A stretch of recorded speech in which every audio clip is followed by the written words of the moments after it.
Crash Course 101 on fascism, authoritarianism, and we're going to connect it to Star Wars, because this LA military occupation is very similar. So the Empire in our beloved Star Wars movies, or that Gorman scene of Season 2 Andor, are all super connected to what we're experiencing right now. So I got a master's and bachelor's in policy and advocating for marginalized communities. However, education should be for everyone and translated easily for the masses. So we're gonna connect it to our favorite entertainment and sci-fi of Star Wars so we can educate about fascism and authoritarianism. We need to understand these political structures before we learn how to resist and organize against it.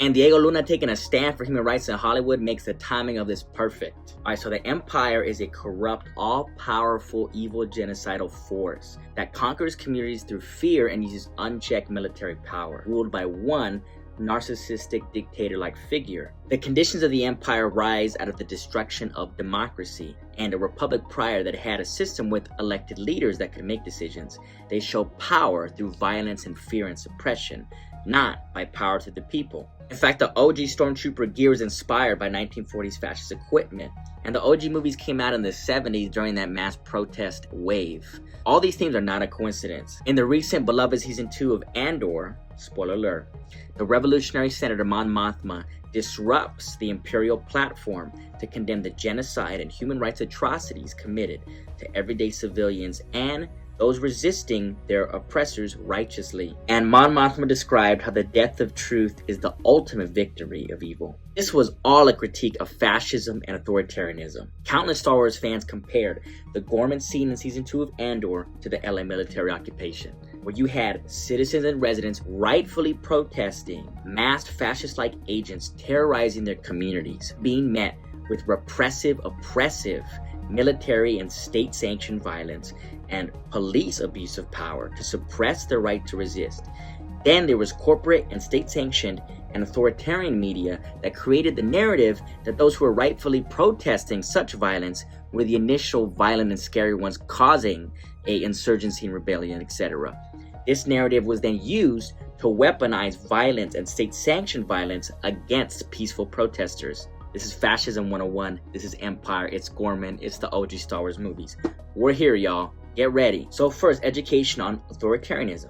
So authoritarianism is described as a political system that suppresses all liberties, freedoms, democracy, etc. to support obedience and fear through the power of one dictator-like force or a small group of people. Now remember, authoritarianism can be possible on either side of the political spectrum, left or right, and I condemn it in either form. Now fascism, our second political education for ideologies. So fascism is a far-right wing, ultra-hyper-nationalistic political ideology that suppresses the rights of everyday people, destroys liberties, democracies, etc., and often does so by unifying individuals through hate and othering of a certain marginalized community or different kind of people.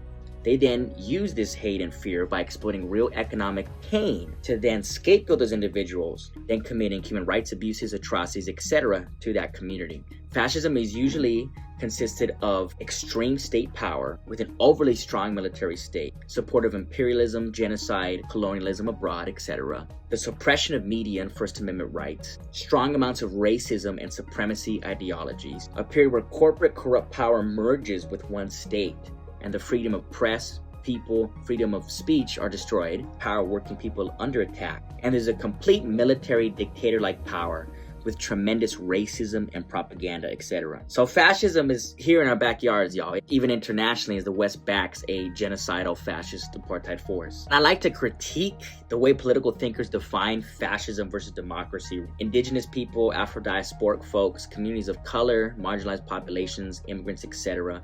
navigating Western democracy and surviving fascist-like conditions, and even fascist tyrannical governments in the 40s took inspiration from the way the West suppressed these communities of color and other populations too. On top of that, fascism often arises from corruption on both sides of the political spectrum, including corruption of the left-wing political establishment. But all of that's a convo for a later time, y'all. And our beloved Star Wars entertainment is a perfect, easily palpable example of what authoritarianism and fascism is. Our Star Wars entertainment were also symbols of hope. There were central themes that despite oppression, tyranny, and empire, etc., that there could still be light that shined bright despite the darkest conditions. In fact, tyranny is the perfect catalyst for a people's uprising. So I make a plea to y'all. Do you really want to be on the side of the empire right now? Or do y'all want to be with the rebellion and the resistance? I know where I stand.